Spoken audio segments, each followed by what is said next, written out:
La patología del desarrollo y las enfermedades genéticas se ha visto relacionada desde tiempo con algunos aspectos mitológicos y con el estudio de la teratología. En estas dos fotos que vemos, de la ciclopía y de la sirenomelia, precisamente se representan dos anormalidades o malformaciones que han tenido gran trascendencia desde el punto de vista mitológico. Las anomalías del desarrollo o errores de la morfogénesis, como también se las denomina, se dividen en malformaciones, displasias, disrupciones y deformaciones. En las malformaciones existe un error genético que se manifiesta posteriormente en forma de alteraciones estructurales, mientras que en las disrupciones y deformaciones no existe tal alteración génica y se deben a otro tipo de alteraciones posteriores. En el caso de las anomalías múltiples, se puede hablar de síndromes cuando todo es debido a una sola causa. Secuencia cuando a partir de una malformación original se desencadenan una serie de alteraciones posteriores. Asociaciones preferenciales cuando por una causa desconocida se asocian lesiones con una frecuencia importante. Y finalmente, asociaciones al azar donde existe una mezcla aleatoria de lesiones. Pero lo que interesa ver en este tipo de patología es el análisis desde el punto de vista etiológico. Y en ese aspecto las alteraciones o anomalías del desarrollo pueden ser, en primer lugar, génicas, como vemos ahora en este caso, que corresponde a una poliquistosis renal, que es una enfermedad de etiología génica, donde están alterados genes. O, como en la foto que sigue, que corresponde a una enfermedad fibroquística, también conocida con el nombre de mucoviscidosis, y que no nos vamos a detener en este momento porque vamos a ver luego la descripción de un preparado histológico de esta entidad.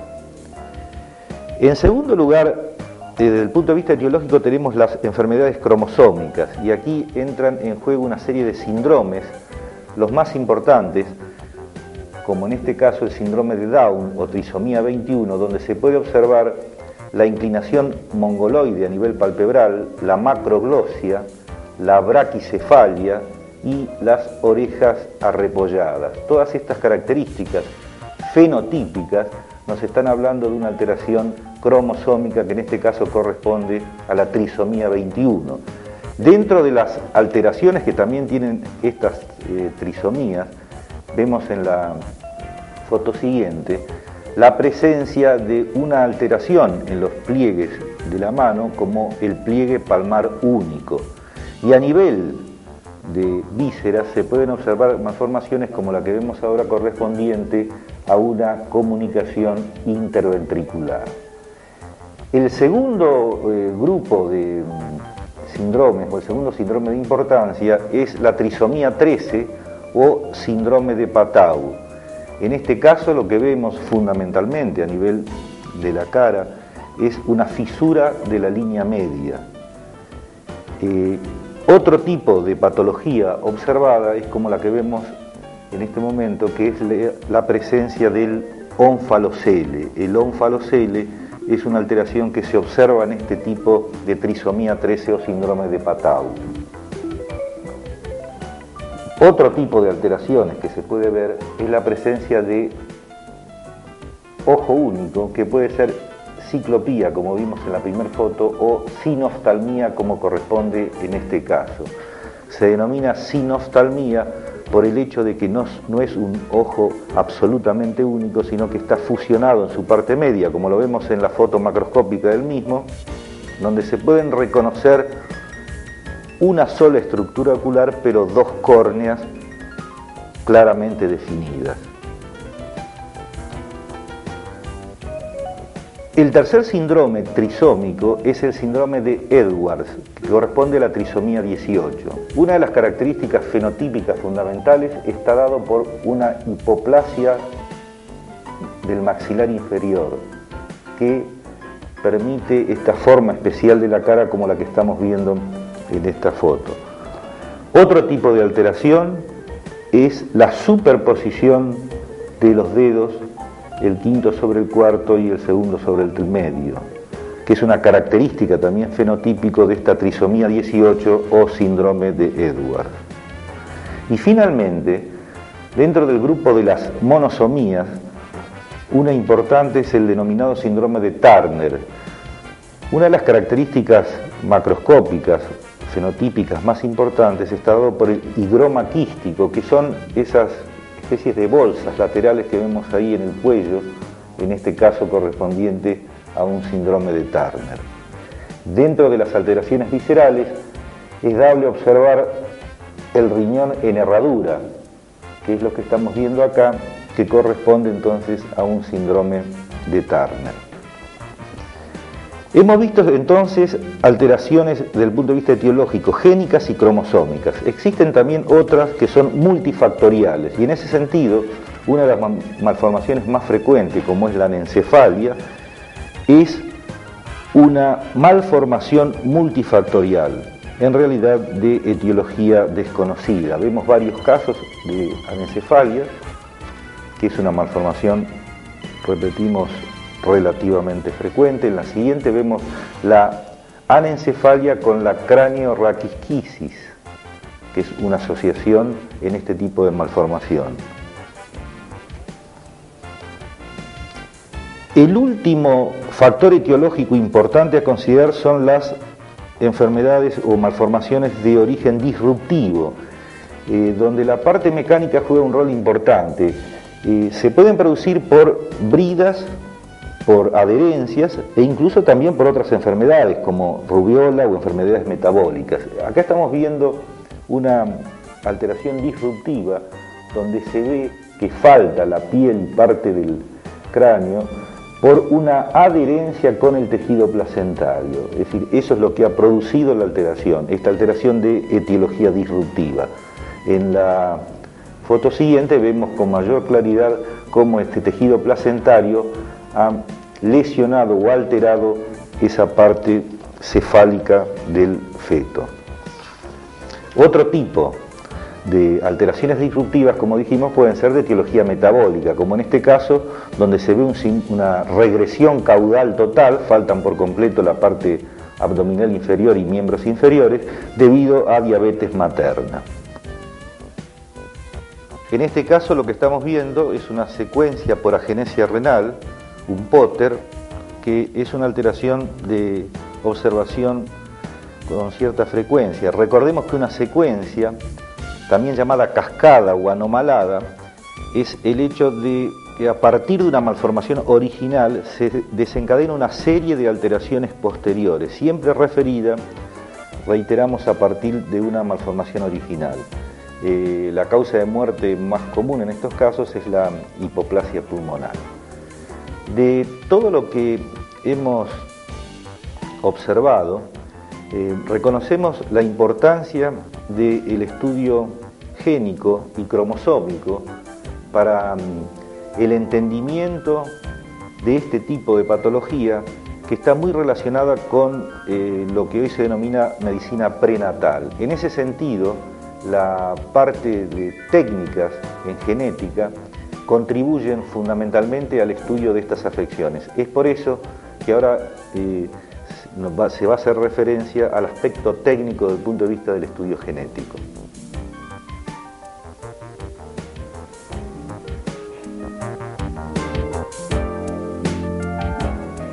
El cultivo in vitro de células humanas y tejidos forman parte integral del trabajo en un laboratorio de diagnóstico en citogenética.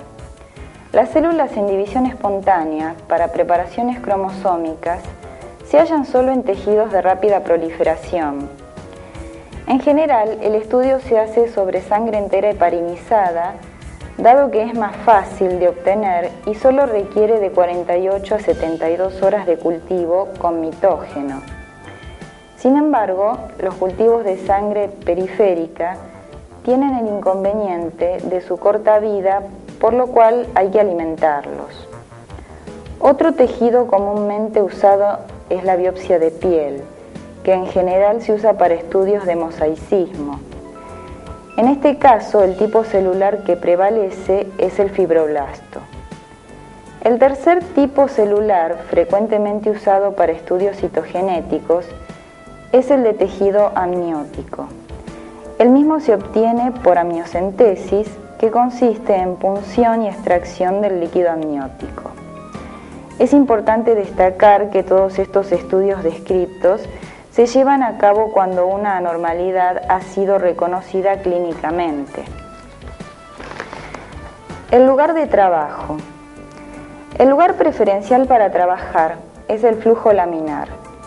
Su mayor ventaja es que se trabaja en un entorno protegido del polvo y la contaminación debido a la presencia de una corriente de aire estable que es continuamente filtrado. El flujo laminar puede ser de dos tipos. En esta foto vemos el de tipo horizontal, donde la corriente de aire va hacia el operador paralela a la superficie de trabajo y no recircula. En la foto siguiente vemos el vertical, donde el aire circula perpendicular a la superficie de trabajo. El flujo laminar horizontal ofrece mayor protección para el cultivo y los reactivos.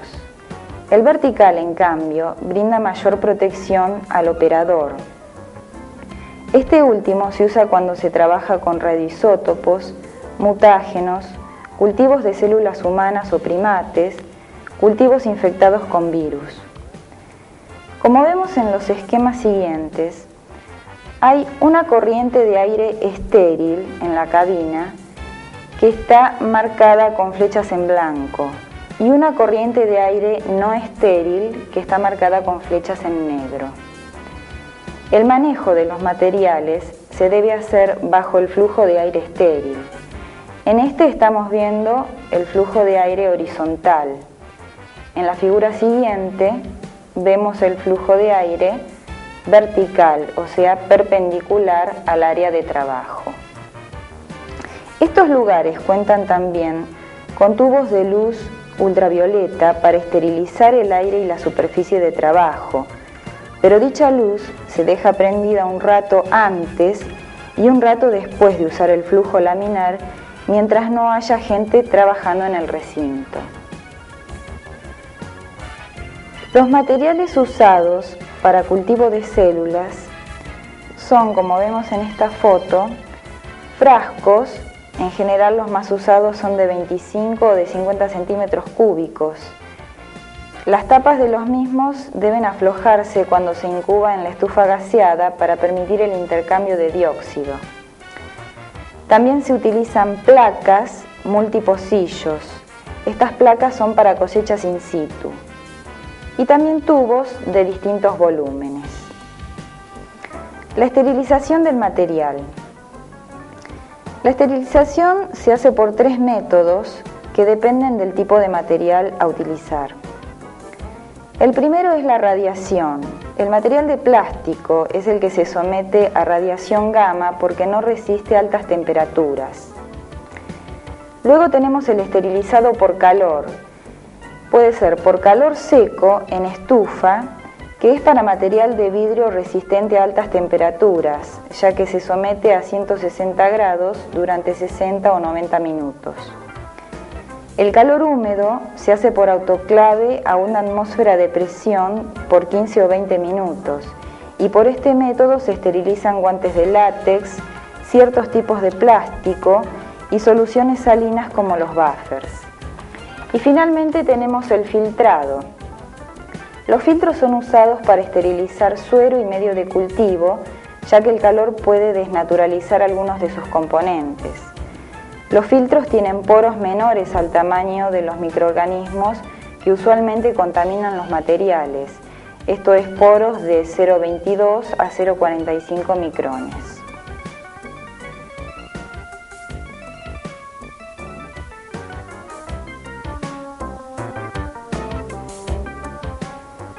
Para el cultivo primario tenemos la muestra de tejido, por ejemplo, una biopsia de piel. La misma se disgrega en trozos pequeños con ayuda de bisturíes. Luego se tripsiniza a 37 grados para células de alta adhesión o bien a 0 grado para células de baja adhesión. Luego se centrifuga para remover la tripsina, se resuspende en medio de cultivo, se cuentan las células y se incuba en una estufa gaseada de 48 a 72 horas. La temperatura de la estufa es de 37 grados y además contiene dióxido que se ajusta al 5%. Recordaremos también que las tapas de los frascos deben siempre aflojarse para permitir el intercambio del dióxido de carbono con las células.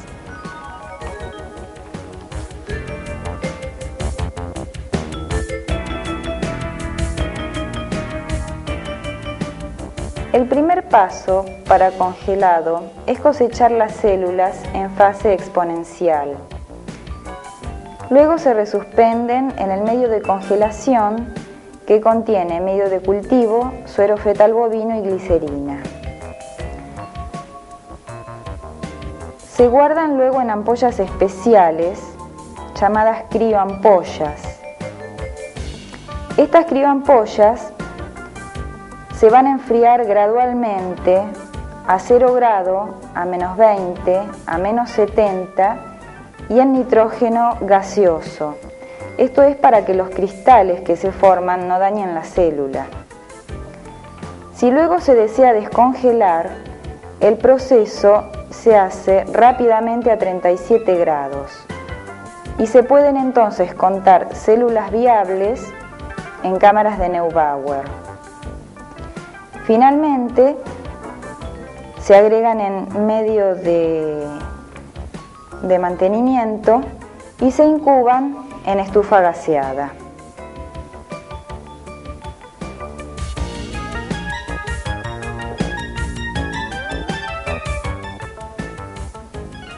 La amniocentesis es una técnica que consiste en la punción y extracción de líquido amniótico. Se hace a partir de las 14 semanas de gestación. La muestra se centrifuga y se separa por un lado el sobrenadante para estudios bioquímicos y por otro lado el pellet celular. Esas células se pueden cultivar y poner en estufa gaseada. Por otro lado, el sobrenadante se va a utilizar para hacer ensayos bioquímicos, por ejemplo, dosaje de alfa-fetoproteína. Las células que están en cultivo pueden ser tratadas con colchicina para detener las metafases y esos cromosomas van a ser utilizados para el armado de cariotipo, como vamos a ver luego.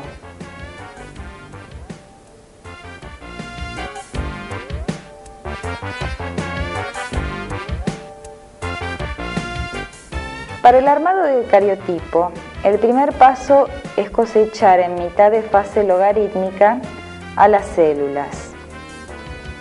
En ese momento se le agrega colchicina para detener las metafases y se deja actuar de 4 a 6 horas. La división celular se detiene, como dijimos, en metafase, que es el periodo de máximo acortamiento cromosómico y se pueden visualizar mejor. Luego se tripsinizan y se incuban en citrato a 37 grados aproximadamente de 5 a 30 minutos. Luego se fijan con una solución de alcohol acético a 0 grado. Se resuspenden, se ponen 2 gotas en cada portaobjeto y se deja secar. Una vez que se secó, se tiñe con Giemsa. El paso siguiente es seleccionar al microscopio óptico las mejores metafases y fotografiarlas. De esas fotografías se van a recortar cuidadosamente cada uno de los cromosomas y finalmente se van a ordenar por tamaño y por morfología para poder estudiar las posibles anomalías.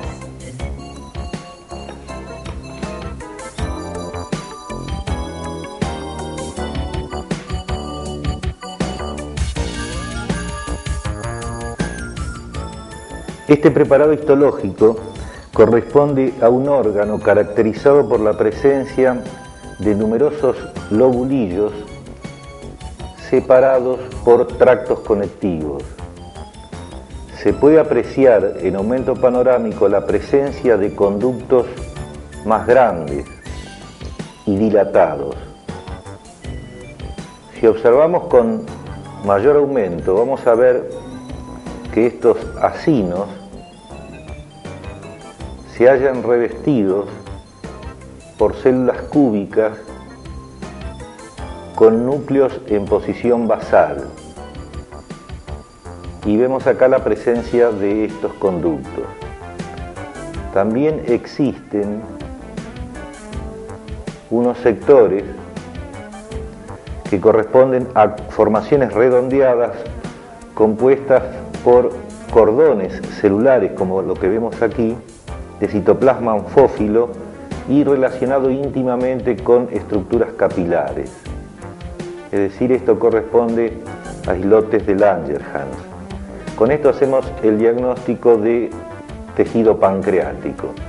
Pero este tejido pancreático está sumamente alterado y la alteración fundamental está dada por la presencia de estas dilataciones, tanto ductales, como observamos acá, como dilataciones acinares. Observados a mayor aumento, vamos a ver que dentro de ese acino ectásico y dentro de los conductos ectásicos, acá estamos viendo un conducto y acá estamos viendo un acino, se observa la presencia de un material acidófilo que corresponde a un moco o una secreción de moco muy viscoso, de ahí el nombre en esta entidad de mucoviscidosis. Estos acinos se hallan modificados por este contenido acidófilo y vemos que el epitelio, que inicialmente lo describimos como un epitelio cúbico de núcleos basales, se halla en general aplanado, como consecuencia de la presencia de este contenido intraluminal. En todo el preparado se puede observar la presencia de estos acinos con contenido. Muchos de estos acinos han sido destruidos. Acá tenemos un islote de Langerhans y hay fibrosis y algún componente inflamatorio entre medio de estos acinos. Volvemos a la imagen del tubo, del conducto con este contenido acidófilo, que es altamente representativa de esta entidad. La enfermedad fibroquística es una enfermedad autosómica recesiva que se observa con una frecuencia aproximada de 1 por cada 2.500 neonatos y tiene una gran importancia clínica. Esta es una afección sistémica porque esta alteración que vemos acá se ve en la mayoría de las glándulas exócrinas. Desde el punto de vista clínico, existe también un contenido anormal de electrolitos, sobre todo sodio y clorio en el sudor, y es a través de este mecanismo que se puede hacer el diagnóstico. Estas secreciones hiperviscosas, como es la que estamos viendo en este conducto del páncreas, se lo puede ver también en las vías biliares, en los bronquios y en todo el tubo intestinal. Incluso puede provocar una peritonitis meconial. Una de las complicaciones más importantes en esta enfermedad fibroquística es la que ocurre en los pulmones, que a través de una alteración también de las secreciones se infecta, sobre todo con estafilococos, y produce una bronconeumonía, que es una de las complicaciones más comunes y que vamos a pasar a ver ahora en un preparado histológico correspondiente a este caso de enfermedad fibroquística. Acá tenemos el corte histológico del pulmón de este mismo caso, donde vemos que existen estructuras tubulares revestidas por epitelio cilíndrico que quedan en partes este revestimiento, y sobre todo la presencia de estas celdillas separadas por tabiques, que es la configuración clásica del parénquima pulmonar. Por lo tanto, para el diagnóstico de órganos tenemos estos elementos fundamentales. Vemos que el parénquima pulmonar se haya afectado, sobre todo en relación con los bronquios, los cuales tienen una descamación, una marcada alteración de toda la parte de revestimiento del mismo, y si lo vemos a mayor aumento, vamos a ver de que existe descamación del epitelio y un intenso infiltrado de naturaleza inflamatoria que está ocupando la luz de dichos bronquios. Este componente inflamatorio también se lo haya representado en el tejido circundante a estos bronquios, es decir, los alvéolos que están en las áreas periféricas o alrededor de estos bronquios también se hayan afectados por el compromiso inflamatorio. Es decir, que esto corresponde a una bronconeumonía, porque vemos la ocupación de la luz bronquialveolar por el material fibrino-leucocitario con polimorfonucleares, y esta bronconeumonía, que es un proceso inflamatorio inespecífico, en este caso producido por estafilococos, es, repetimos, una de las complicaciones más comunes e importantes de la enfermedad fibroquística.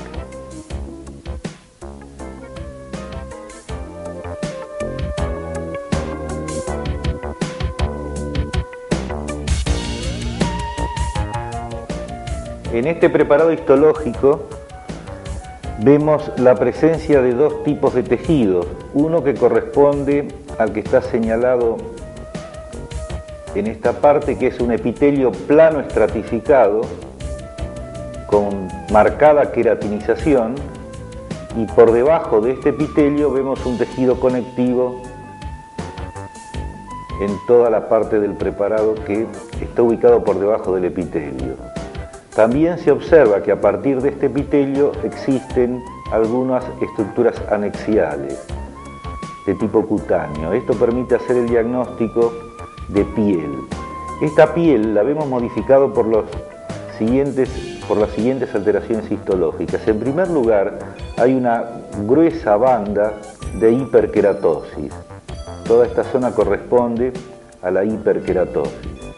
También existen brotes a partir de la epidermis hacia la dermis, que se observan acá, que corresponden brotes de acantosis, es decir, hiperkeratosis y acantosis. Pero una de las lesiones fundamentales que vemos acá es la presencia de estos espacios dentro de la epidermis. Estos espacios que constituyen verdaderas lagunas, así denominadas lagunas, dentro del espesor de la epidermis.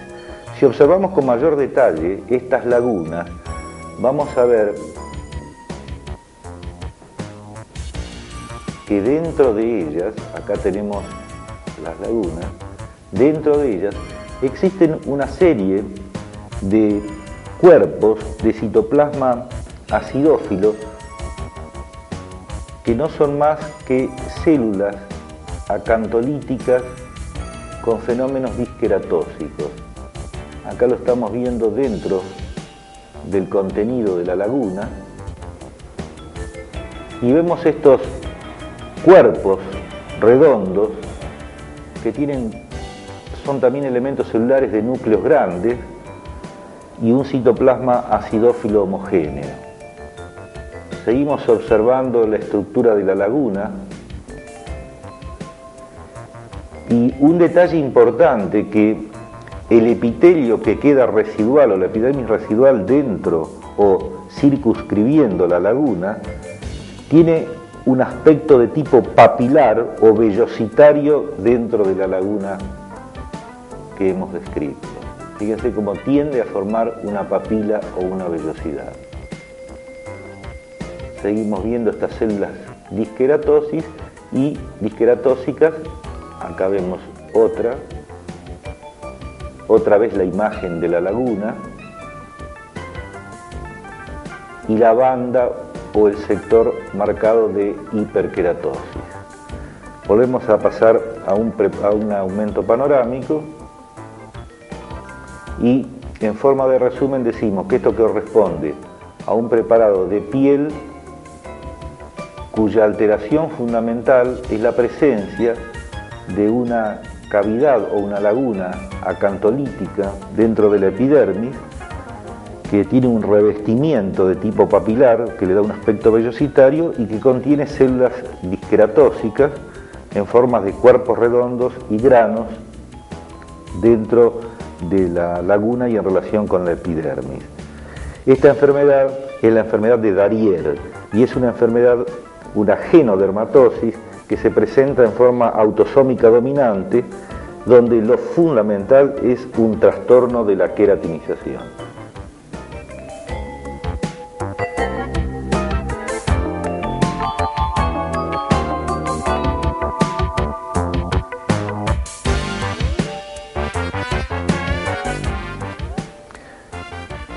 Este preparado también corresponde a piel, dado que podemos reconocer la presencia del epitelio plano estratificado correspondiente a epidermis y endermis, que se halla muy modificada por la presencia de una lesión neoplásica, podemos reconocer anexos de tipo sebáceo.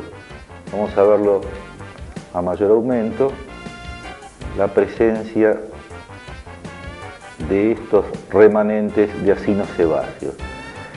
En la dermis se halla reemplazada o modificada por la presencia de esta formación tumoral constituida por haces de células entrelazadas y fundamentalmente elongadas. Si lo vemos a mayor aumento, vamos a ver que los núcleos de estas células son núcleos oscuros y ondulados. Esa es una característica morfológica de las células de Schwann. Entre medio de esta proliferación celular de núcleos oscuros y elongados se ve la presencia de fibras de tipo colágena. Esta es la imagen característica del neurofibroma. La neurofibromatosis es una entidad que fue reconocida o descrita por Recklinghausen ya en el año 1882 y que corresponde a las que se denominan con las denominadas facomatosis o síndromes neurocutáneos, es decir, donde existen alteraciones a nivel de la piel y del sistema nervioso. Es una entidad autosómica dominante con un alto grado de penetrancia y también su frecuencia está alrededor de 1 por cada 2.500 nacidos vivos. La presencia de estos neurofibromas puede ser solitario, pueden ser múltiples. Es necesario recordar que en esta entidad, como alteración previa, aparecen ya en la infancia manchas denominadas café con leche, que no son más que máculas pigmentadas que se deben a un aumento de melanina en la basal epidérmica. Volvemos a pasar al aumento panorámico para hacer el resumen de este preparado histológico. Entonces vemos que corresponde a piel que tiene dentro de la dermis una lesión tumoral constituido por estos haces celulares característicos de células elongadas, es decir, un neurofibroma.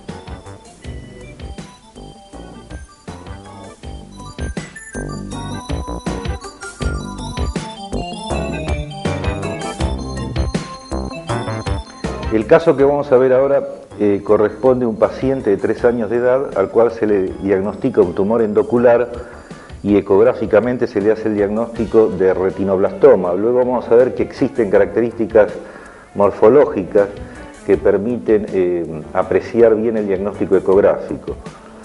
Acá vemos el globo ocular, el material de nucleación, que tiene un tamaño de 26 por 24 por 23 milímetros.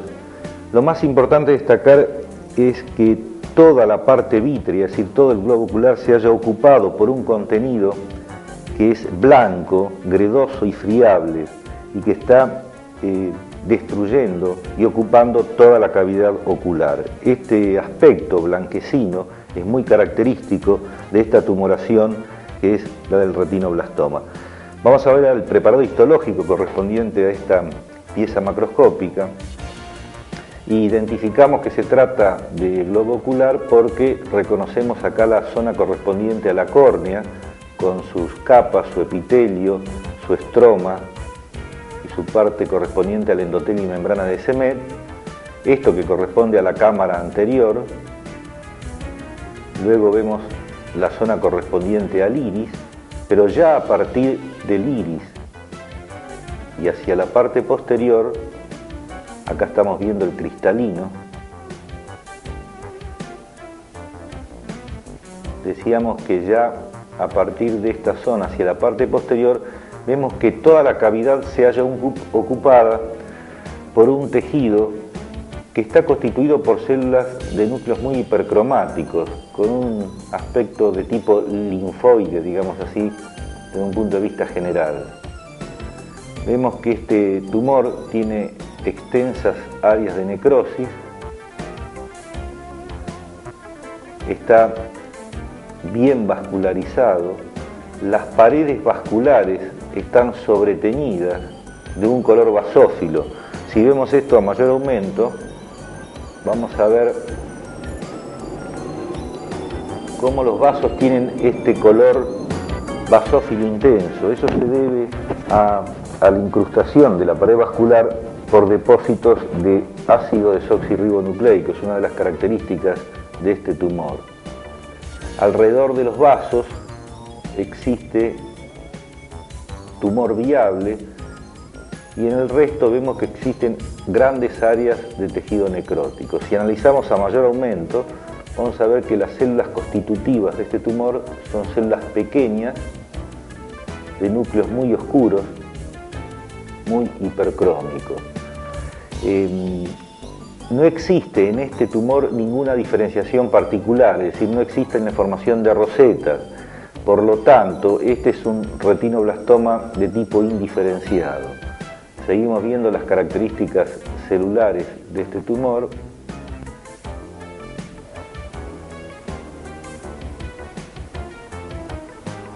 Y si pasamos a un aumento panorámico nuevamente, para recorrer el preparado, vemos la presencia de áreas calcificadas y áreas de necrosis. Son dos elementos importantes que hacen al diagnóstico de esta lesión tumoral. Acá nuevamente vemos las áreas de necrosis que se tiñen de un color acidófilo y las zonas calcificadas. La mayor parte de tumor viable se encuentra alrededor de los vasos. Vemos acá un vaso y alrededor de ese elemento vascular la presencia de gran cantidad de elementos celulares neoplásicos. El retinoblastoma es el tumor primario intraocular más frecuente en el chico en la primera infancia y su frecuencia está en alrededor de 1 por cada 20.000 nacimientos. Aparece clínicamente como una leucocoria o a veces como estrabismo, y la mayor cantidad de estos tumores son esporádicos, es decir, el 95% de los casos de retinoblastomas son esporádicos, pero existe un porcentaje de un 5 a un 8% que son hereditarios, y en estos casos que son hereditarios, la mayoría de ellos son bilaterales. La alteración cromosómica estaría ubicada en el brazo largo del cromosoma 13 y sería de tipo recesivo.